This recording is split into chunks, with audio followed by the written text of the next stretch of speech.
மந்த்துக்கு ஜனவரிக்கு ப்ராஃபிட் பார்த்தீங்கன்னா around 1,50,000 actually. இது வந்து இன்னைக்கான ப்ராஃபிட் இன்னும் இன்க்ளூட் பண்ணல. ஸோ மண்டே வந்து டிராஸ்டிக் ஃபால் ட்ரேட் எடுத்து. ஸோ எப்படி ப்ராஃபிட் வந்தது, எதில் லாஸ் வந்தது, ஸோ அதை பற்றி நான் சொல்ல போகிறேன். இப்போ க்ளோஸராக போக வேண்டிய உங்களுக்கு நல்ல ப்ராஃபிட் வேணும்னா நீங்கள் க்ளோஸராக போகலாம்.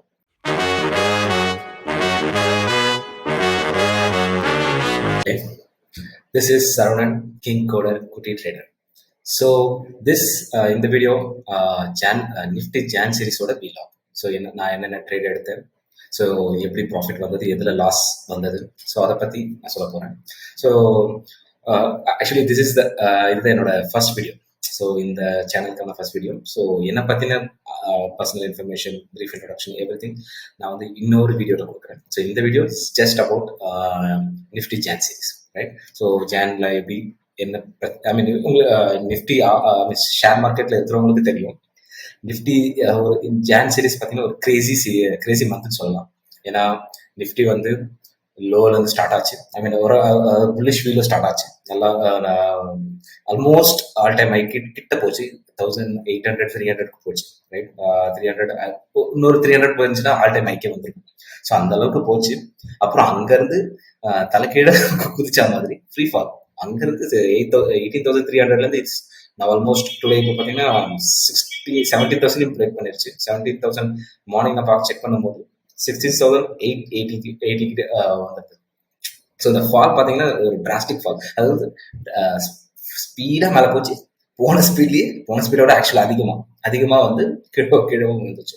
ஸோ இந்த சுச்சுவேஷனில் நான் எப்படி ட்ரேட் பண்ணேன், ஸோ என்ன ப்ராஃபிட் வந்தது எனக்கு, ஸோ அதை பற்றின வீடியோ தான் இது. சரிங்க, நம்ம இப்போ என்னோட ட்ரேடிங் ஹிஸ்ட்ரி ஃபார் ஜனவரி பார்க்கலாம். ஸோ நான் 0 ட்ரேட் பண்ணுறேன். So like let me open this console. So நீங்கள் 0 யூஸ் பண்ணிங்கன்னா தெரியும், எங்கே போய் உங்களோட ஹிஸ்ட்ரி பார்க்கலாம். ஸோ கன்சோல்ன்றது separate application web app, right? So என்னோட ட்ரேடிங் கேபிட்டல் பார்த்தீங்கன்னா நான் 20 lakhs யூஸ் பண்ணுறேன். So trading capital 20 lakhs. But நான் ட்ரேடில் டெப்ளாய் பண்ணுறது எப்பயுமே வந்து ஒரு 0.5% தான் இருக்கும், ஒரு 50 to 70%. அதுதான் என்னோட ட்ரேடிங். ஆக்சுவலாக நான் ட்ரேடிங்க்கு யூஸ் பண்ணுறது. ரிமைனிங் வந்து ஐடியலாக தான் வச்சுருப்பேன். I don't use that. ஏன்னா இன்கேஸ் நான் வைக்கிற ட்ரேடுக்கு நான் எடுக்கிற பொசிஷனுக்கு ஆப்போசிட்டாக மார்க்கெட் மூவ் ஆச்சுன்னா, ஸோ ஆப்வியஸ்லி நான் லாஸில் தான் இருப்பேன். ஸோ அந்த லாஸை சரி பண்ணணுன்னா என்கிட்ட அடிஷ்னல் கேபிட்டல் இருக்கணும், ரைட்டா? ஸோ அதனால தான் வந்து நான் எப்பவுமே வந்து கொஞ்சம் கேபிட்டல் வந்து கையில் வச்சுருக்கேன் ரெடியாக. ஆல்சோ சம்டைம்ஸ் வந்து விக்ஸ் மார்க்கெட் சடனாக ஃபாலோ ஆகும்போது என்ன ஆகும்னா விக்ஸ் வந்து அதிகமாகிடும், விக்ஸ் தெரிச்சுன்னு போகும். ஸோ விக்ஸ் அதிகமாச்சுன்னா நீங்கள் ட்ரேடுக்கு யூஸ் பண்ணுற மார்ஜினோட வேல்யூ அதிகமாகும். ஸோ அந்த மாதிரி சமயத்தில் என்ன ஆகும்னா, நீங்கள் ஃபுல் அமௌண்ட் ஆல்ரெடி யூஸ் பண்ணிட்டு இருந்தீங்கன்னா உங்களுக்கு அந்த விக்ஸ் அதிகமானாலே தேவைப்படுற மார்ஜின் வந்து உங்கள் கையில் இருக்காது. ஸோ அதனால உங்களுக்கு பீக் மார்ஜின் பெனால்ட்டி வர சான்சஸ் இருக்குது, ரைட்டா? ஸோ இந்த மாதிரி ரீசனுக்காகவே நான் வந்து என்ன பண்ணிடுவேன்னா, எப்பவுமே என்னோட மார்ஜின் வந்து ஃபுல்லாக யூட்டிலைஸ் பண்ண மாட்டேன். நான் இப்போ 20 lakhs வச்சிருந்தா கூட 20 lakhs நான் ட்ரேடில் தூக்கி போட மாட்டேன். So about like 12 to 13 lakhs அந்தளவுக்கு யூஸ் பண்ணுவேன். 7-8 lakhs வந்து நான் வந்து அப்படியே சும்மா தான் வச்சுருப்பேன். ஸோ அதை எப்போ யூஸ் பண்ணுவேன்னா, ஒன்லி வென் எனக்கு வந்து லாஸ் வந்துச்சுன்னா இமீடியட்டாக அந்த இந்த எக்ஸ்ட்ரா இருக்கிற மார்ஜின் உள்ள எடுத்துகிட்டு வந்து ட்ரேடிங்கில் எடுத்துகிட்டு வந்து அந்த ப்ராஃபிட்டை ரெக்கவர் பண்ணி அட்லீஸ்ட் மினிமம் லாஸோட வாட்ச் எக்ஸிட் பண்ணிடுவேன். ஸோ பெரிய லாஸ் இல்லைனாலும் மினிமம் லாஸ். ஸோ அதுதான் aim. So and I am a very disciplined trader. So நான் ரொம்ப ரிஸ்க் எடுக்க மாட்டேன். ரிஸ்க் எடுக்க பட் கால்குலேட்டட் ரிஸ்க் தான், ரொம்ப பெரிய ரிஸ்கில் எடுக்க மாட்டேன். ஸோ அந்த மாதிரி தான் நான் என்னோட ட்ரேடிங் ஸ்டைலும். அண்ட் நான் ஒரு பெரிய ஸ்ட்ராட்டஜிலாம் யூஸ் பண்ணுறதில்ல, ஜஸ்ட் காமன் சென்ஸ், அவ்வளோதான். காமன் சென்ஸ் வச்சு தான் நான் ட்ரேட் பண்ணுறது. நிறைய அனாலிட்டிக்ஸ்லாம் நான் பண்ணவே மாட்டேன். எப்பவுமே அனாலிட்டிக்ஸும் அனாலிசிஸ்லாம் பண்ணுறதில்ல. போயிட்டு இப்போ இப்படி மாறும் அப்படி என்னால் ப்ரெடிக்ட்டும் பண்ண முடியாது. எனக்கு ப்ரெடிக்ட் பண்ணவும் தெரியாது. மார்க்கெட் எந்த பொசிஷனில் இருக்குன்னு எனக்கு ப்ரெடிக்ட் பண்ண என்னால் முடியாது.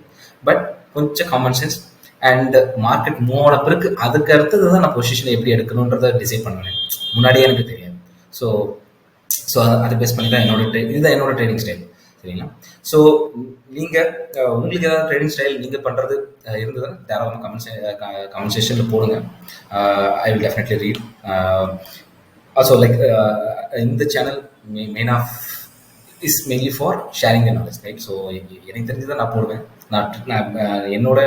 நான் எடுக்கிற ட்ரேட் எல்லா டீட்டெயில்ஸும் இதில் போட்டுகிட்டே இருப்பேன். ஸோ அதில் ஈவன் நீங்கள் அது அது நீங்கள் அது அந்த ட்ரேடுக்கு நீங்கள் ஏதாவது சஜஸ்ட் பண்ணணும்னு நினச்சிங்க தாராளமாக பண்ணலாம். இல்லை நான் பண்ண ட்ரேடில் வந்து நீங்கள் மிஸ்டேக் ஐடென்டிஃபை பண்ணீங்கன்னா தாராளமாக அதையும் போடலாம். நான் எப்பவுமே ரொம்ப கற்றுக்கிறது ரொம்ப ஐ மீன் புதுசாக கற்றுக்கிறது ரொம்ப எனக்கு பிடிக்கும். ஸோ ஈவன் ஷேர் மார்க்கெட்லேயுமே வந்து நான் ஒரு குட்டி ட்ரேடர் தான். ஸோ இன்னும் இப்போ தான் கற்றுக்கிட்டு இருக்கேன். ஸோ எனக்கு நான் தெரிஞ்சுக்கிட்டது பண்ணுறேன்.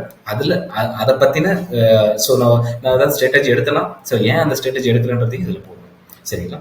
So let's go to the January month trade, right? So trade book பார்த்தீங்கன்னா நான் கொஞ்சம் ஆக்டிவாக ட்ரேட் பண்ணுவேன். நீங்கள் இதுதான் என்னோட ட்ரேட் புக். ஸோ அரௌண்ட் ஆகஸ்ட்டில் ஸ்டார்ட் பண்ணேன். ஆக்சுவலாக அதுக்கு முன்னாடியே நான் வந்து வேறு ப்ரோக்கரேஜ் யூஸ் பண்ணிட்டு இருந்தேன், ஐஏஎஃப்எல். ஸோ அதுக்கப்புறம் ஆகஸ்ட்டில் தான் வந்து $0 யூஸ் பண்ண ஆரம்பிச்சது. பட் ஏன்னா ஜீரோ வந்து அந்த ப்ரோக்கரேஜ் வந்து ரொம்ப கம்மி. ஸோ அந்த ரீசனுக்காக அண்ட் ஆல்சோ லைக் மற்ற ப்ரோக்கரேஜ் பார்த்தீங்கன்னா அது அதனோட அந்த ப்ரோக்கரேஜ் வந்து ப்ரெடிக்ட் பண்ண முடியும் சம்டைம்ஸ் என்னால். பட் இதில் வந்து ப்ரெடிக்ட் என்னால் கரெக்டாக ப்ரெடிக்ட் இவ்வளோ தான் ப்ரோக்கரேஜ் வரும்னா இவ்வளோ தான் ப்ரோக்கரேஜ் வரும். ஸோ அது and it's better like zero is very transparent in that sense, right? So அதனால தான் நான் ஜீரோ தான் போகிறது, ஜீரோ ஷிஃப்ட் ஆனது. So like you can see like from August ரொம்ப ஆக்டிவாக ட்ரேட் பண்ணிட்டு இருந்தேன். டிசம்பரில் வந்து கொஞ்சம் வெளியே போய்ட்டுருக்கேன். ஐ மீன் கொஞ்சம் டூர்லாம் போயிட்டு இருந்தேன். அதனால் அதிகமாக ட்ரேட் பண்ணல. ஸோ மறுபடியும் ஜனவரியில் இப்போ போல் ஸ்டார்ட் பண்ணியாச்சு. ஸோ இந்த இதில் I'm just going to talk about this January series வந்து. அதுக்கு முன்னாடி சீரிஸ் பற்றி நான் பேச போகிறேன். So let's go to the profit and loss, right? So profit and loss பார்த்தீங்கன்னா ஸோ நீங்கள் இங்கே பார்க்கலாம்.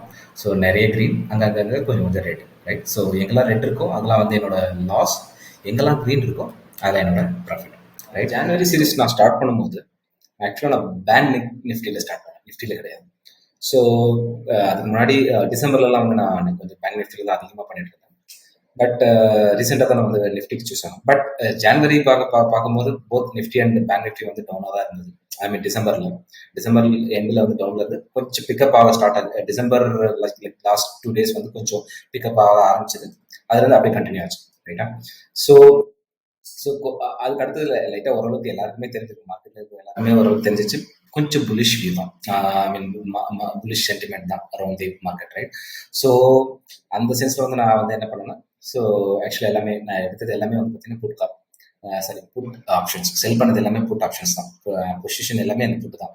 காலுக்கு நான் போவேன். ஏன்னா கால் வந்து ஏன்னா மார்க்கெட் புலிஷாக இருக்கும்போது கண்டிப்பாக உங்களுக்கு கால் செல் பண்ணீங்கன்னா லாஸ்ட்டில் தான் இருப்பீங்க, இல்லையா? இல்லை அட்லீஸ்ட் இல்லை நீங்கள் ஸ்ட்ராங்கிள் எடுத்தீங்கன்னா ஃபியூ வந்து ஸ்ட்ராங்கிள் எடுப்பாங்க. பட் ஸ்ட்ராங்கிள் எடுக்கலாம். பட் ஸ்ட்ராங்கிள் எடுக்கும்போது புல்லிஷ் வியூ, அதாவது ட்ரெண்டிங் ஆகும்போது ஸ்ட்ராங்கிள் நிறைய ஸ்ட்ராங்கிள் எடுக்கிறது நல்லதில்லை.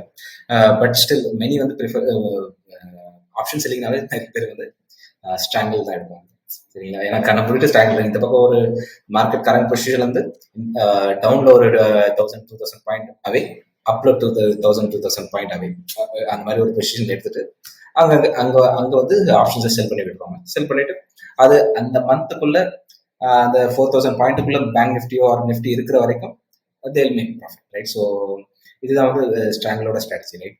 ஸோ நான் வந்து ஸ்ட்ராங்கிள் போகல இந்த முறை. ஏன்னா எனக்கு தெரிஞ்சிருச்சு, எனக்கு ஓரளவுக்கு அந்த மார்க்கெட் பார்க்கும்போது கொஞ்சம் புலிஷாக தான் இருக்குதுன்னு தெரியுது. ஸோ புலிஷாக இருக்கும்போது ஒய் எதுக்கு நீ போயிட்டு ஸ்ட்ராங்கிள் ஜஸ்ட் டேரக்டாக sell the put calls, right? Sorry put options, right? அதுதான் செல் பண்ணேன். ஸோ அப்போ பேங்க் நிஃப்டி அதுவும் நல்லா வேகமாக மூவ் ஆச்சு. ஸோ வேகமாக மூவ் ஆகும்போது நான் பொசிஷன்ஸ் வந்து கொஞ்சம் கொஞ்சமாக மாற்றிட்டே போயிட்டு இருந்தேன். அதாவது ஃபர்ஸ்ட் லோவரில், அப்புறம் கொஞ்சம் அது மாதிரி கொஞ்சம் கொஞ்சமாக மேலே ஏற்றிட்டே செல் பண்ணிட்டு பேங்க் நிஃப்டி மேலே போக போக செல் பண்ணிகிட்டே போகுது. ஸோ இங்கே என்னோட ஃபர்ஸ்ட் டே நீங்கள் பார்க்கலாம். ஸோ அந்த ட்ரேட் எடுக்கிறேன், நீங்கள் பார்த்தீங்கன்னா தெரியும். ஸோ ஃபர்ஸ்ட் டே வந்து January I think it's 4th, right? So fourth நான் ஸ்டார்ட் பண்ணேன். மண்டே ஆக்சுவலாக நான் இந்த ட்ரேடிங் பண்ணல. ஸோ அந்த ஜான்வரி 1st 3rd வந்து மண்டே. ஸோ அந்த மண்டே நான் இந்த ட்ரேடும் பண்ணுறேன். ஸோ ஸ்டார்ட் பண்ணது வந்து பார்த்தீங்கன்னா 4th தான் ஸ்டார்ட் பண்ணேன். ஸோ அன்னைக்கு ப்ராஃபிட் வந்து பார்த்தீங்கன்னா 15K, லைக் 15,000, ரைட்? ஸோ அந்த ப்ராஃபிட்டோட எக்ஸிட் பண்ணிட்டு ஸோ அடுத்த நாள் பார்த்துக்கலாம். ஏன்னா மார்க்கெட் நல்ல புலிஷாக இருக்குது. ஸோ நம்ம பொசிஷன் மாற்றிட்டே இருக்கலாம். ஸோ ஒன்றும் பிரச்சனை இல்லை. ஸோ அதனால் ஸோ இங்கே பார்த்தீங்கன்னா உங்களுக்கு தெரியும். ஸோ 2 பொசிஷன் எடுத்திருக்கேன். ஸோ அது 30,600 எடுத்தேன். இனிஷியலாக நான் வைக்கும்போது ஆக்சுவலாக நான் என்ன இந்த பொசிஷன் வைக்கும்போது நான் என்ன யோசிச்சேன்னா, என்னோட தாட் ப்ராசஸ் எப்படி இருந்ததுன்னா, இதை வந்து எக்ஸ்பைரி வரைக்கும் விடலாம் அப்படின்ற யோசனையில தான் விட்டேன். பட் லேட்டர் வந்து மார்க்கெட்டோட மூவ் வந்து ரொம்ப ஃபாஸ்ட்டாக இருந்தனால, சரி let's not go that, let's not do that.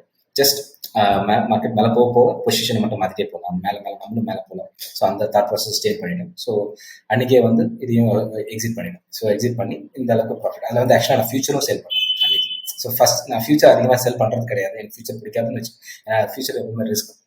Option selling வந்து ரொம்ப easy and risk free. I mean risk ஃப்ரீன்னு சொல்ல முடியாது, ரிஸ்க் இருக்குது, but comparative less risk. Futures பார்த்தீங்கன்னா உங்களுக்கு நீங்கள் ஃபியூச்சர் ட்ரேட் பண்ணீங்கன்னா you have to be 100% sure. ஏன்னா நீங்கள் எந்த டைரக்ஷனில் போகுதுன்னு உங்களுக்கு வந்து 100% தெரியணும். தெரிஞ்சாதான் நீங்கள் ஃபியூச்சரில் பண்ணணும், இல்லைன்னா ஃபியூச்சரில் பண்ணுறது நல்லது இல்லை. ஏன்னா அது ஆப்போசிட் ரியாக்ஷன் கொடுத்துரும் இல்லைங்களா. ஸோ நான் அன்னைக்கு ஃபியூச்சர் எடுத்தேன். சும்மா நான் ஒரு 1 ஹவர் தான் பண்ணியிருப்பேன். 1 ஹவர்லேருந்து எக்ஸிட்டும் பண்ணிட்டேன். பட் ஏன்னா மார்க்கெட் கொஞ்சம் வேகமாக மேலே போகிறதுனால சும்மா ட்ரை பண்ணலாம்னு சொல்லிட்டு பண்ணுங்க. பட் அதோட நான் ஃபியூச்சர் திருப்பி ஃபியூச்சர் பக்கமே போகல. Even though it was in profit, I never touch. அது சும்மா ஒரு கியூரியாசிட்டிக்காக தான் ட்ரை பண்ணேன். But I never after that use பண்ணதே கிடையாது. ஸோ இது ஃபர்ஸ்ட் டே. அடுத்து வந்து பார்த்தீங்கன்னா அப்படியே இதுக்கு அடுத்த பொசிஷன்லாம் பார்த்தீங்கன்னா அப்படியே. ஸோ அடுத்த டேஸ் பார்த்தீங்கன்னா 28,000 ப்ராஃபிட். ஸோ அது வந்து பார்த்தீங்கன்னா அது தான் 36, அப்புறம் 35, கொஞ்சம் ஒரு 500 பாயிண்ட்ஸ் மேலே போனோம். 36லேருந்து 500 பாயிண்ட்ஸ் மேலே, ரைட். ஸோ அப்படியே அதுக்கு அடுத்த டே பார்த்தீங்கன்னா 7th பார்த்தீங்கன்னா அகைன் ஒரு 25 ப்ராஃபிட், ரைட். ஸோ இந்த ரேஞ்சிலே பார்த்தீங்கன்னா ஒரு அரௌண்ட் 68,000 வந்து ப்ராஃபிட். பார்த்தீங்கன்னா 3 to 4% தான் பர் மந்த். அதுதான் என்னோட aim. So 3 to of my capital. So my capital பார்த்தீங்கன்னா ஒரு 20 lakhs தான். ஸோ அதுக்கு 3% நீங்கள் போட்டிங்கன்னா 60,000, ரைட். 4னா 80, ரைட். ஸோ அதுதான் வந்து என்னோட எய்ம். ஸோ அதுக்கு மேலே போக தேவையில்லை. ஸோ 3 to 4% கன்சிஸ்டண்டாக மேக் பண்ணனாவே போதும். ஸோ இயர்லி பார்த்தீங்கன்னா அரௌண்ட் லெட்ஸ் சே கன்சர்வேட்டிவாக 30%, ரைட். 30%ன்றது எந்த பேங்காலும் ரிட்டர்ன் கொடுக்க முடியாது. ஈவன் ஸ்டாக் மார்க்கெட்டோட நீங்கள் இன்வெஸ்ட் பண்ணிங்கன்னா கூட 30%ன்றது நீங்கள் ஓவரால் சிஏஜி பார்த்தீங்கன்னா 30% தான் கிடைக்கும். 30%ன்றதே ரொம்ப அதிகம் இல்லையா. ஸோ லெஸ் இஸ் மோர்னு வாங்கல. ஸோ அந்த மாதிரி தான் அந்த ஸ்ட்ராட்டஜி தான் என்னோடது. ஸோ முடிஞ்ச 3 to 4 எக்ஸிட். ஸோ போதும் அப்படின்ற மாதிரி தான் இது பண்ணுறது. பட் இது வந்து கொஞ்சம் சீக்கிரமே வந்துச்சு. 3 to 4ன்றது 3 daysலேயே வந்துருச்சு. Actually 4 days 4%. இது அரௌண்ட் 4%, நாட் எக்ஸாக்ட்லி 4%. 68ன்றது வந்து 3.5% வச்சுக்கலாமே நம்ம ரவுண்டா. ஸோ 3.5% வந்துருச்சு. So but still I just continue. ஏன்னா இது ஏதோ ஒரு இடத்துல வந்து பிரச்சனை வரப்போகுதுன்னு தெரியும் எனக்கு முன்னாடி. ஏன்னா சடனாக மார்க்கெட் மேலே போச்சுன்னா கண்டிப்பாக ப்ராஃபிட் புக்கிங் வரும், அதனால பிரச்சனை வரும். ஸோ அந்த இடத்துல நம்ம திருப்பி இது பண்ணணும். So and also it's just 1 week, right. So 1 week தான் முடிச்சிருக்கு. இன்னும் 3 weeks. அந்த டைமில் வந்து பார்த்தீங்கன்னா இன்னும் 3 weeks இருக்குது. ஸோ ஐ நாட் வேஸ்ட்ன்ற மாதிரி நான் கண்டினியூ தான் பண்ணேன், ஸ்டாப் பண்ணலான்னு. அடுத்து வந்து பார்த்தீங்கன்னா ஒரு சின்ன அடுத்த அகைன் சேம் தான். ஸோ 6,500 அதில் வந்து ஒரு சின்ன ஒரு ப்ராஃபிட் புக்கிங். அகைன் ஏன்னா மார்க்கெட் மேலே போயிட்டே தான் இருந்துச்சு. நான் அதுக்கப்புறம் பொசிஷன் இது பண்ணல, ஜஸ்ட் அங்கேயே வந்து 25ல் கட் பண்ணிட்டேன். 25,000 வந்து ப்ராஃபிட் வந்துச்சு. ஸோ அங்கேயே நிறுத்திட்டேன். ஸோ இந்த டைம் பார்த்தீங்கன்னா around I just need 8,000. So to exceed my target, right. So 8,000 எடுத்திருந்தேன்னா முடிஞ்சது, எங்கள் 80,000 வந்துடும். எனக்கு தேவையான அமௌண்ட் வந்துருச்சு, எக்ஸிட். அந்த மாதிரி யோசிச்சிருந்தேன். அதுக்கு அடுத்து உடனே வந்து பார்த்தீங்கன்னா ஒரு சின்ன லாஸ் வந்தது. அது அந்த பொசிஷன் ஸோ ஸோ இதுதான் அந்த அன்னைக்கு நான் எடுத்த இது. ஸோ அன்னைக்கு வந்து மார்க்கெட் வந்து ரிவர்ஸ் கொஞ்சம் மேலே போயிட்டு கீழே வந்ததுன்னு நினைக்கிறேன். ஸோ அதனால கொஞ்சம் லாஸ் வந்தது. ஸோ அண்ட் ஆல்சோ சின்ன and also I think again one more time future try பண்ணியிருக்கேன். ஓகே, அதில் தான் லாஸ் வந்திருக்கு. ஸோ ஆக்சுவலாக நான் ஃபியூச்சர் முன்னாடி சொன்ன மாதிரி தான், ஃபியூச்சர் வந்து நான் ப்ரிஃபர் பண்ணுறதுன்னு இது பண்ணுறது. எப்பயாவது க்யூரியாசிட்டியில் ஏதாவது ட்ரை பண்ணி பார்த்துருப்பேனே தவிர, பட் அதோட என்னோட ப்ரிஃபர்டு வே ஆஃப் ட்ரேடிங் கிடையாது. ஸோ ஐ திங்க் ஃபியூச்சரில் தான் வந்து ஆக்சுவலாக லாஸே வந்துருக்கு. ஸோ என்னோட ட்ரேடிங் ஸ்டைலில் அதிகமாக லாஸ் வரும். லாஸ் வராமல் யாராலையும் ட்ரேட் பண்ண முடியாது. ஸோ கண்டிப்பாக லாஸ் வரும். பட் அதை நம்ம எப்படி மேனேஜ் பண்ணுறோன்றது தான் மேட்டர் இல்லையா. ஸோ இதில் வந்து அந்த ஃபியூச்சர் வந்து சும்மா ஏதோ ட்ரை பண்ணியிருக்கிறேன். ட்ரை பண்ணிட்டு அங்கேயே வந்து எக்ஸிட் பண்ணிட்டு இருக்கேன். எக்ஸிட் ஐ மீன் லாஸ் புக் பண்ணிட்டு எக்ஸிட் பண்ணிட்டு இருக்கேன். ஸோ ஐ திங்க் இந்த லாஸை கவர் ஆக்சுவலி 11 வந்துருச்சு. ஸோ என்னோட ப்ராஃபிட் அண்ட் லாஸில் பார்த்தீங்கன்னா திருப்பி 72லேருந்து திருப்பி 61க்கு வந்தாச்சு. 72 போனது 62 வந்தாச்சு. ஸோ ஆல்மோஸ்ட் 18,000 வந்து ஷார்ட்டேஜ்ன்ற மாதிரி இருந்தது. ஸோ அந்த பொசிஷன் வந்து அப்புறம் அதுக்கடுத்து வந்து நான் சரி இந்த டைம் வந்து நிஃப்டியில் ட்ரை பண்ணல, பேங்க் நிஃப்டிலே பண்ணுறேன். அதுக்கு இந்த ரேஞ்சில் தான் வந்து நான் திருப்பி வந்து நிஃப்டிக்கு ஷிஃப்ட் ஆனேன். ஐ திங்க் ஸோ அடுத்த நெக்ஸ்ட் இதில் பார்த்தீங்கன்னா தெரியும். ஸோ நிஃப்டியில் போயிட்டு நிஃப்டியில் வந்து ஒரு அந்த டேட் வந்து ஒரு 10K மறுபடியும் இப்போ ப்ராஃபிட் எடுத்தேன். 10K அது கொஞ்சம் பேலன்ஸ் பண்ணணுன்றதுக்காக தான் இந்த ட்ரேடே எடுத்தேன். 11,000 லாஸ் பண்ணேன். ஸோ 11,000 எப்படி மேனேஜ் அது வந்து ப்ராஃபிட் எடுத்து ஸோ இது பண்ணணுன்றதுக்காக தான் இந்த மெயினாக இது லாஸ் எடுத்தது, ஐ மீன் இந்த ட்ரேட் எடுத்தது. இதில் வந்து நான் ஃபர்ஸ்ட் எடுக்கும்போது ஐ திங்க் இது ஸ்ட்ராங்கிள் எடுத்தேன். ஸோ ஸ்ட்ராங்கிள் வச்சுருந்தேன் 70,500 40,000 அந்த ஸ்ட்ராங்கிள் வச்சேன். அது ஆக்சுவலாக பெருசாக ப்ராஃபிட் இல்லை. ஆக்சுவலாக போத் சைடு போயிட்டு ப்ராஃபிட் ஐ மீன் நீங்கள் இதை பார்த்தீங்கன்னா தெரியும், நோ லாஸ் நோ ப்ராஃபிட்ன்ற மாதிரி தான் இருந்தது. ஸோ இது வந்து இது ரெண்டுத்தையும் ஆட் பண்ணிங்கன்னா உங்களுக்கு ஒரு 2,000 லாஸ்ன்ற மாதிரி இருந்தது பேங்க் நிஃப்டி. ஸோ அந்த பீரியடில் வந்து நான் வந்து நிஃப்டிக்கு ஷிஃப்ட் ஆகிட்டேன். ஸோ கரெக்டாக அந்த டேயில் வந்து நிஃப்டிக்கு ஷிஃப்ட் ஆகிட்டேன். ஸோ நிஃப்டிக்கு போயிட்டு நிஃப்டியில் பொசிஷன் எடுத்தேன். ஸோ நான் எடுக்கும்போது 17,700 17,800 போட்டு அப்புறம் 17,900 இது ஒன்று, அதுக்கப்புறம் வந்து 18,600. ஸோ 18,600 ஏன் எடுத்தேன்னா அதுதான் வந்து அந்த டைமில் ஐ மீன் இதுதான் ஹார்ட் டைம் ஏன்றதுனால கொஞ்சம் ரீச் ஆனாலும் ப்ராஃபிட் புக்கிங் வரும் இல்லையா? அது அந்த ஒரு எதிர்பார்ப்பில் தான் மேபி அந்த ஒரு தாட் ப்ராசஸில் தான் அந்த டெசிஷன் எடுத்தேன், அந்த ஸ்ட்ரைக் ப்ரைஸ் வச்சோம். அண்ட் மார்க்கெட் வந்து அந்த டைமில் புல்லிஷாக இருந்தனால நான் தைரியமாக வந்து புட் சைடில் வந்து கொஞ்சம் க்ளோஸராக போனேன். ஆக்சுவலாக அது பின்னாடி எனக்கு பேக் ஃபயர் ஆச்சு. அதை நான் அதை அடுத்த டேயில் காட்டுறேன். ஸோ அதாவது கொஞ்சம் கொஞ்சமாக மூவ் பண்ணிட்டு தான் போனேன். 17,900 தான் வந்து ரொம்ப க்ளோஸ். அது இதுக்கு மேலே போகக்கூடாது ஃபர்ஸ்ட் டிசைட் பண்ணி வச்சிருந்தேன். பட் ஆனால் புல்லிஷ்னஸை பார்த்து அடுத்து நம்ம கொஞ்சம் மேலேயும் போனேன். ஸோ அது நெக்ஸ்ட் டேல போனேன். ஸோ 17,900 அந்த டைமில் வந்து ஆக்சுவலாக 18,200 வந்து 150 to 200 அந்த மாதிரி அந்த ரேஞ்சில் வந்து நிஃப்டி இருந்தது. ஸோ அதுக்கு மேலேயும் போகிற மாதிரி புல்லிஷ்னஸ் காட்டுச்சு. ஆக்சுவலாக அந்த டைமில் வந்து நல்ல புல்லிஷ்னஸ் காட்டுச்சு. சரிங்களா? ஸோ அந்த ஒரு தாட் ப்ராசஸில் தான் சரி ஓகே இன்னும் க்ளோஸாக போகணும், பிரச்சனை இன்னும் கொஞ்சம் மேலே தான் போகுன்ற ஒரு இதுதான் போனேன். பட் ஆனால் அடுத்த நாள் தான் பிரச்சனையே வந்தது. ஆக்சுவலாக இங்கே வந்து ஆக்சுவலாக இதுவும் வரேன். ஸோ இங்கே இப்போ நம்ம வந்து இங்கே இருக்கோமா, அடுத்த நாள் வந்து ஓரளவுக்கு நான் எதிர்பார்த்து தான் நடந்தது ஆக்சுவலாக. ஸோ அடுத்த நாள் வந்து பார்த்தீங்கன்னா ஸோ 30,000 ப்ராஃபிட். ஏன்னா இன்னும் கொஞ்சம் மார்க்கெட் மேலே தான் போச்சு ஆக்சுவலாக நான் எதிர்பார்த்த மாதிரி. ஸோ நான் அப்புறம் என்ன பண்ணுறேன், டக்குனு கொஞ்சம் குவான்டிட்டி இன்க்ரீஸ் பண்ணிட்டு நீங்கள் இங்கே பார்த்தீங்கன்னா தெரியும். ஸோ 17,900 வந்து ப்ராஃபிட் புக் பண்ணேன். 6,000 ப்ராஃபிட் புக் பண்ணிட்டு அதே மாதிரி 17,860 வந்து அதில் கொஞ்சம் ப்ராஃபிட் புக் பண்ணிட்டு கொஞ்சம் உள்ள வந்தேன்.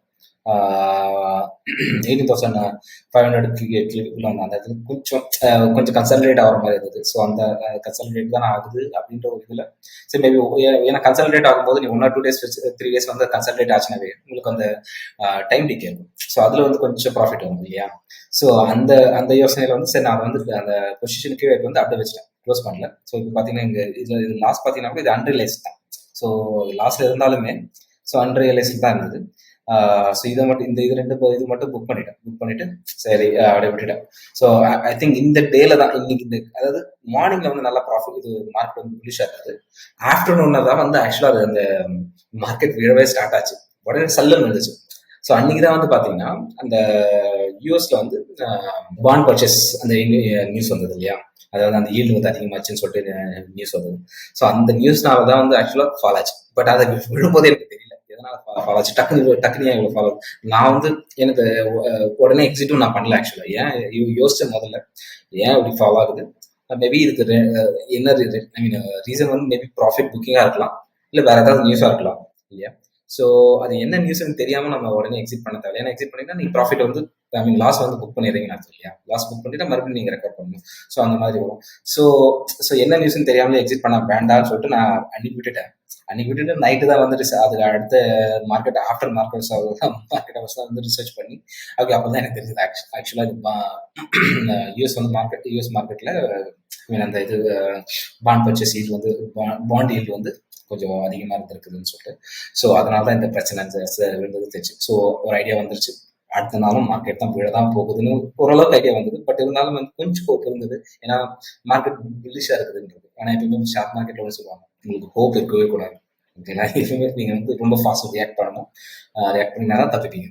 ஓகே, ஹோப்புன்றது வந்து கொஞ்சம் டேஞ்சரஸ் ஸ்டாக் மார்க்கெட்டை பொறுத்த வரைக்கும் இல்லையா? ஸோ அடுத்த நாள் பார்த்தீங்கன்னா அடுத்த நாள் தான் நம்ம ஆக்சுவலாக ஹியூஜ் லாஸ் வந்தது. ஆக்சுவலாக அடுத்த நாள் இப்போ நீங்கள் பார்த்தீங்கன்னா தெரியும். ஸோ அடுத்த நாள் பார்த்தீங்கன்னா இதேதான் 18,000 சாரி. ஸோ இந்த இதில் வந்து பார்த்தீங்கன்னா 98,000 வந்து லாஸ். ஆக்சுவலாக நான் புக் பண்ணிட்டேன். அந்த இடத்துல லாஸ்ட்மே புக் பண்ணிட்டேன். இதுக்கு மேலே போக விடக்கூடாது. ஏன்னா போக விட்டுனா பெருசாகவும் போகிறதுக்கு சான்ஸ் இருக்குது இல்லையா? ஸோ மார்க்கெட்டை ஸோ நம்ம இதை ரெக்கவர் பண்ணிக்கலாம், ஒன்றும் பிரச்சனை இல்லை. இல்லை ஒரு மாதம் ப்ராஃபிட் வரலினாலும் ஒன்றும் பிரச்சனை இல்லை. அஸ் லாங் அஸ் நம்ம நோ லாஸ் நோ ப்ராஃபிட் இருந்தாலும் பிரச்சனை இல்லை. நெகட்டிவ்ல தான் போகக்கூடாது முடிஞ்ச அளவுக்கு. அதுதான் நம்ம இப்போ ப்ரிவென்ட் பண்ண பார்க்கணும் இல்லையா? ஸோ நான் என்ன பண்ணிட்டேன்னா ஸோ 98,000 வந்து அதாவது 18,000 பி வந்து அப்போ வச்சிருந்தேன். அது வந்து 98,000 வந்து லாஸ்ட்ல இருந்தது. அதை புக் பண்ணிட்டு உடனே என்ன பண்ணிட்டேன், மார்க்கெட் ஃபால் ஆகுதுன்னு தெரிஞ்ச உடனே எக்கச்சக்கமாக உட்காந்து கால் செல் பண்ண ஆரம்பிச்சிட்டேன். ஸோ நீங்கள் பார்த்தீங்கன்னா தெரியும். அதில் இங்கே ஒரு கால் செல் பண்ணேன், இங்கே ஒரு கால் செல் பண்ணேன். ஸோ இந்த 2 கால் செல் பண்ணதுலேருந்து செல் பண்ணி அப்படி க்ளோஸ் பண்ணிட்டேன். ஸோ அது வந்து ஒரு 23 சார் அரௌண்ட் 23 ப்ளஸ் ஒரு 9 இந்த புட் ஆப்ஷன் 17,600 வச்சுருந்தேன். ஸோ அந்த புட் ஆப்ஷன் அது ரெண்டும் சேர்த்து வந்து பார்த்தீங்கன்னா உங்களுக்கு 20 அரௌண்ட் 31,000 சம்திங். சரியா? 65,000. ஸோ டோட்டலாக 65,000. ஸோ இது ஆக்சுவலாக 98 இருந்திருக்க வேண்டியது. இமீடியட்டாக அந்த கால் செல் பண்ணி கொஞ்சம் குறைச்சேன். அடுத்த எனக்கு ஷியோராக தெரிஞ்சிச்சு. அடுத்த நாள்லாம் ஷியோராக தெரிஞ்சு போச்சு, it's going to fall. Market வந்து ஃபாலாக தான் ஆக போகுதுன்றதுனால ஸோ என்னோட இந்த டைரக்ஷன் மாற்றி மேலே இருந்து ஐ மீன் புட் இதுக்கு முன்னாடி வரைக்கும் புட் வித்துட்டு இருந்தேன், செல் பண்ணிட்டு இருந்தேன். அதை அப்படியே மாற்றி கால் செல் பண்ண ஆரம்பிச்சிட்டேன், கால் ஆப்ஷன்ஸ். அதுக்கப்புறம் தான் என்னோட மொத்த லாஸ் ரெக்கவர் பண்ணி ப்ளஸ் அது என்னோட இதுவுமே எக்ஸிட் பண்ணிட்டேன். சரிங்களா? ஸோ அடுத்த நாள் பார்த்தீங்கன்னா உங்களுக்கு தெரியும். ஸோ நெக்ஸ்ட் டே வந்து பார்த்தீங்கன்னா அகைன் 30,000 என்னோட கால் அக்ரெசிவாக தான் செல் பண்ணேன். 18,200 18,100 அந்த மாதிரி செல் பண்ணிட்டு இருந்தேன். ரெண்டுமே வந்து நல்ல ப்ராஃபிட் வந்தது. அதுக்கு அடுத்து நெக்ஸ்ட் டே ஃப்ரைடே வந்து லாஸ்ட் ஃப்ரைடே, ஆக்சுவலாக லாஸ்ட் ஃப்ரைடேவும் வந்து நல்லா செல் அதே தான் கால் தான். அது ஒரு 28 ப்ராஃபிட். ஸோ என்னோட லாஸ் கிட்டத்தட்ட 65ன்றது கிட்டத்தட்ட எடுத்துட்டேன்னு வச்சுக்கோங்க. ஒரு 7,000 தான் அதே ஃப்ரம் அந்த லாஸ்ல இருந்து. ஸோ ஈவன் எஸ்டர்டே மண்டே வந்து டிராஸ்டிக் ஃபால். அது எல்லாருக்கும் தெரியும் சரியா? ஒரு 600 பாயிண்ட்ஸ் நிஃப்டி வந்தது. ஸோ நெக்ஸ்ட் வந்து நான் வந்து 18,000 அந்த கால் ஆப்ஷன் வச்சிருந்தேன். ஸோ 18,000 இந்த கால் ஆப்ஷன்னால ஒரு அது ஃபால் அந்த விழுந்த ஃபாலுக்கு யார் கால் வச்சிருந்தாலுமே இது ஒரு ஸ்ட்ராட்டஜிலாம் தேவையில்லை. இருக்கு சும்மா யார் கால் வித்தாலுமே ப்ராஃபிட் தான் இல்லையா? ஸோ எந்த பொசிஷன்ல வித்தீங்கனாலும் கால் தான். நான் வந்து கொஞ்சம் காஷியஸாக இருந்தது. ரொம்ப கிட்ட போத்தாவில் கொஞ்சம் தூரவே இருப்போம் அப்படின்னு சொல்லிட்டு ஒரு நான் இந்த மாதிரி 1,800 கீழே போகக்கூடாதுன்றதுக்காக இருந்தேன். ஏன்னா மார்க்கெட் யாராலையும் ப்ரெடிக்ட் பண்ண முடியாது எப்போ எப்படி மாறும். ஏன்னா கீழே போக போக ஒரு சிலர் வந்து அந்த ஃபியர்னால நல்லா கீழே போகும். திடீர்னு அந்த எங்க ஃபியர் முடியும் போது கிரீடு ஸ்டார்ட் ஆச்சுனாலும் அதுக்கு ஆப்போசிட் டைரக்ஷனுக்கு கீழே போன டைரக்ஷனுக்கு ஆப்போசிட் டைரக்ஷன் ரொம்ப ஃபாஸ்ட் பண்ணுவோம் இல்லையா? அந்த வாலட்டிலிட்டியும் இருக்கும். ஸோ அதனால தான் நான் நம்ம கிட்ட போல அதான் 18,000 வந்து இது அந்த ரேஞ்சிலே இருக்கலாம் அப்படின்னு சொல்லிட்டு அதுலேயே இருந்தேன். ஸோ அதுலேயுமே ஒரு நல்ல ப்ராஃபிட். ஈவன் ஆக்சுவலாக இன்னைக்குமே வந்து அது முடிக்கும் போது ஒரு இது வந்து அன்ரியலைஸ்லேயே வச்சிருந்தேன். அதாவது இது வந்து ஃப்ரைடே ஆக்சுவலாக. Let me go on this yesterday's one. Ya, இது வந்து எஸ்டர்டேஸ். ஸோ எஸ்டர்டே பார்த்தீங்கன்னா நான் முடிக்கும் போது 25ல ப்ராஃபிட் முடிச்சுட்டு அது 25ல முடிச்சுட்டு ஒரு 4,000 வந்து அன்ரியலைஸ்டாக வச்சிருந்தேன். அதாவது இந்த பொசிஷன் 18,000 இங்கே 18,200 ஆக்சுவலாக 18,500 இது ஏன் 18,500னா இது ஆக்சுவலாக நான் ஃபெப்ரவரிக்கு ஷிஃப்ட் ஆகிட்டேன். நான் எப்பவுமே வந்து க்ளோஸ் எக்ஸ்பைரி மந்த் எடுப்பேன். ஐ மீன் ஜனவரி சீரிஸ் ஸ்டார்ட் பண்ணுவேன். பட் லாஸ்ட் வீக்ல எப்பவுமே நான் ட்ரேட் பண்ண மாட்டேன். ஏன்னா லாஸ்ட் வீக்ல வந்து ப்ரீமியம் ரொம்ப கம்மியாயிட்டு இருக்கும். அண்ட் நீங்க வந்து ரொம்ப க்ளோஸரா போக வேண்டியது. உங்களுக்கு நல்ல ப்ராஃபிட் வேணும்னா நீங்க க்ளோஸரா போகணும் இல்லையா? இப்போ ஸோ க்ளோஸரா போகிறதுன்றது கொஞ்சம் நல்லது இல்லை, ஓகேவா? ஏன்னா நீங்க அதாவது ரிஸ்க் டு ரிவார்டு வந்து ரொம்ப கம்மின்றதுனால நான் வந்து அப்படியே பிப்ரவரிக்கு ஷிஃப்ட் பண்ணிடுவேன். ஸோ இது வந்து பார்த்தீங்கன்னா பிப்ரவரி. ஸோ அதனால தான் நீங்கள் பிப்ரவரியில் இவ்வளோ ப்ராஃபிட் பார்க்க முடியுது இல்லையா? ஸோ பிப்ரவரியில் கொஞ்சம் தள்ளி டேஸ் நிறைய இருக்கிறதுனால நம்ம நல்லாவே 1500 ஸ்டார்ட் பண்ணுது. 1500 ஸ்டார்ட் பண்ணி அப்புறம் 1300 வந்து அப்புறம் 1200 அந்த மாதிரி வந்தேன். ஒன்று குறைச்சிட்டே வந்தேன். ஸோ 1200 வந்துட்டு கூட 1200 மட்டும் அப்படியே விட்டுட்டேன். சரி இன்னைக்கு பார்த்துக்கலாம்னு சொல்லிட்டு. ஸோ இன்னைக்கு பார்த்து க்ளோஸ் பண்ணி ஆக்சுவலாக இன்னையோட நான் க்ளோஸ் பண்ணிடுவேன். நாளைக்கு ட்ரேட் கிடையாது. தேர்ஸ்டே இந்த வீக் ஆகும் தான். இதுக்கு மேலே நான் ட்ரேட் பண்ண போகிறது இல்லை. ஸோ இந்த வீக் நான் ஆக்சுவலாக எனக்கு பர்சனல் ஒர்க் இருக்குது. ஆக்சுவலாக நான் ரெகுலர் ஒர்க் இருக்குது. ஸோ அதான் பார்க்கணும் நான். ஸோ அதனால் இப்போ இந்த ட்ரேடிங் இந்த வீக் இதோட நான் பண்ண போகிறதில்ல. இதோட நெக்ஸ்ட் ஃபெப்ரவரி தான் ஸ்டார்ட் பண்ணுவேன். ஸோ இதில் வந்து அப்படியே ப்ராஃபிட் போச்சு. இன்னைக்கும் மார்க்கெட் மார்னிங் ஸ்டார்ட் ஆனது கொஞ்சம் நல்லா விழுந்தது. நான் விழுந்த உடனே வந்து எக்ஸிட் பண்ணிட்டேன். ஆக்சுவலாக 30,000 நீங்கள் பார்த்தீங்கன்னா தெரியும். இது ஆக்சுவலி இது இன்னும் அங்கே ரெஃப்ளெக்ட் ஆகாது. ஆக்சுவலி நாளைக்கு தான் ரெஃப்ளெக்ட் ஆகும் அந்த இதில். ஸோ இது வந்து 31,000 ப்ராஃபிட்டில் எக்ஸிட் பண்ணிட்டேன். இது வேலை போக வேண்டாம்னு சொல்லிட்டு. பட் நான் ஒரு வேலை எக்ஸிட் பண்ணாமல் இருந்தால் மேபி இன்னொரு 15 வந்து லாஸ் ஆயிடும். ஸோ இது வந்து டோட்டல் நெட் பார்த்தீங்கன்னா 15 தான் வந்திருக்கும். ஸோ பட் அங்கே எக்ஸிட் பண்ணனால கொஞ்சம் 31 முடிச்சது. அப்புறம் இப்போ கொஞ்சம் மார்க்கெட்டை வந்து கொஞ்சம் ஸ்டெபிலைஸ் ஆக ட்ரை பண்ணிட்டு இருக்கு. உங்களுக்கு பார்த்தாவே தெரியும்.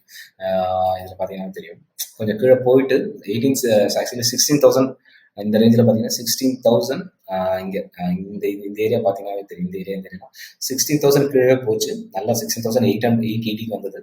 அங்கே வந்துட்டு அங்கேருந்து கொஞ்சம் இப்போ ஸ்டெபிலைஸ் ஆக ட்ரை பண்ணிட்டு இருக்கு. மேபி கொஞ்சம் கன்சல்டேட்டிவ் மேலே வரலாம். ஓகேங்களா? அந்த இந்த நியூஸ் இன்ட்ரெஸ்ட் ரேட் நியூஸ் அதெல்லாம் வந்து முடிஞ்ச பிறகு February first I think union budget இருக்கு. ஸோ பட்ஜெட்டுக்கு அப்புறம் maybe we can see a better maybe market again rally start பண்ணலாம். அது போஸ்ட் பட்ஜெட் ரேலி சொல்லுவாங்க. மேபி ஸ்டார்ட் ஆகலாம். But I don't know. Again I am not analyst. So எனக்கு அந்த அளவுக்குலாம் தெரியாது. But it may happen, right?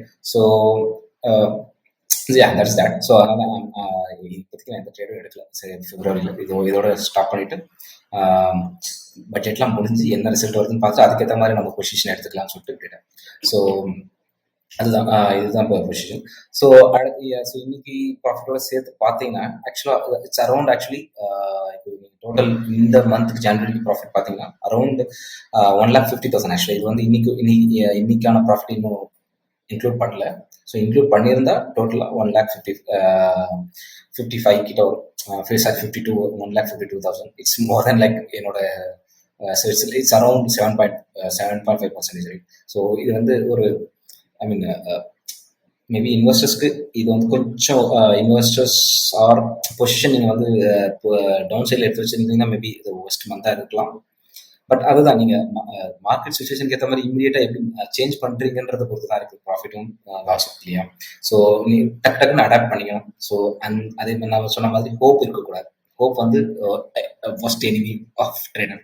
நீங்கள் hope பண்ணீங்கன்னா என்ன நடக்கும்னு சொல்ல முடியாது. லாஸ் அக்செப்ட் பண்ணிக்கணும். லாஸ் வந்துச்சுன்னா அதை அக்செப்ட் பண்ணிக்கணும். சம்டைம்ஸ் ஈவன் நான் அந்த லாஸ் 65 அக்செப்ட் பண்ணும் போதே எனக்கே வந்து எக்ஸிட் பண்ணும் போதே உள்ள வந்து என்ன தோணுச்சுன்னா லாஸ் அக்செப்ட் பண்ணாத மார்க்கெட் கொஞ்சம் மேலே போகிறதுக்கு சான்ஸ் இருக்குன்னு தோணுச்சு. அந்த ஃபீலிங்லாம் நான் வந்து மதிக்கவே இல்லை. இது மார்க்கெட் கீழே தான் போகுது. இந்த என் மைண்ட் செட் நானே ரெடி பண்ணி மைண்டை செட் பண்ணி வச்சுட்டு அந்த லாஸ் அக்செப்ட் பண்ணிட்டு வெளியே வந்துட்டேன். ஏன்னா நீங்க ஒன்ஸ் கொஞ்சம் கம்மி லாஸ்ல வெளியே வந்துட்டீங்கன்னா அடுத்து நீங்க அந்த ட்ரேட் எடுக்கலாம்.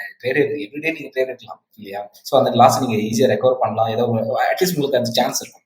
நீங்க அதை விட்டுட்டு இருந்தீங்கன்னு வச்சுக்கோங்க, ஒரு சான்ஸ் இமீடியட் சான்ஸ் விட்டுட்டீங்கன்னா அதுக்கப்புறம் லாஸ் ரொம்ப அதிகமாயிட்ட பிறகு நீங்க எடுத்து அதை ரெக்கவர் பண்றதுன்றது அவ்வளோ ஈஸி கிடையாது. ஸோ இதுதான் இன்னைக்கு இந்த இட்ஸ் என்னோட January trade. So January month trade. So hope it will be of something useful to you, right? So இதில் நீங்கள் ஏதாவது அடிஷ்னல் இன்ஃபர்மேஷன் உங்களுக்கு தேவைன்னா கமெண்ட் செக்ஷனில் போடுங்க. அடிஷ்னல் இன்ஃபர்மேஷன் எனக்கு தெரிஞ்சால் சொல்கிறேன். அப்படி இல்லைன்னா I will try to learn பண்ணிட்டு வந்து சொல்கிறேன் இல்லைங்களா? ஸோ அதே மாதிரி நீங்கள் நான் ஏதாவது இதில் தப்பு பண்ணியிருக்கிறேன், நீங்கள் இதை பண்ணியிருக்க கூடாது, மேபி லக்கில் உங்களுக்கு வந்துருச்சு அப்படின்னு நீங்கள் சொன்னீங்கன்னா நான் என்ன சரி பண்ணணுன்றதையும் நீங்கள் கமெண்ட்ல. தேங்க்யூ.